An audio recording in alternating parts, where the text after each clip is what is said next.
একদিন এক শিক্ষক ক্লাসে ঢোকার পর ক্লাসের এরকম একটি হোয়াইট বোর্ডে লম্বা একটি দাগ টেনে দিলেন এবং শিক্ষার্থীদের উদ্দেশ্যে জানতে চাইলেন, আচ্ছা, তোমাদের মধ্যে এমন কেউ আসো যে এই দাগটিকে ছোট করতে পারবে?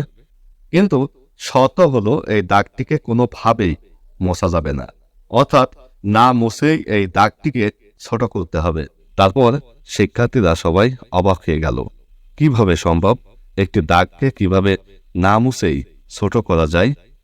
শিক্ষার্থীরা সবাই অপারগতা প্রকাশ করল, কারণ মোছা ছাড়া দাগটিকে ছোট করার আর কোনো পদ্ধতি তাদের মাথায় আসছে না। এবার শিক্ষক সেই দাগটির নিচে আরেকটি দাগ টানলেন, যা আগেরটির চেয়ে বেশ বড়। ব্যাস, আগের দাগটি মোছা ছাড়াই ছোট হয়ে গেল। শিক্ষক এবার শিক্ষার্থীদের উদ্দেশ্যে বললেন, এবার বুঝতে পারলে ব্যাপারটা? কাউকে যদি ছোট করতে হয় কিংবা হারাতে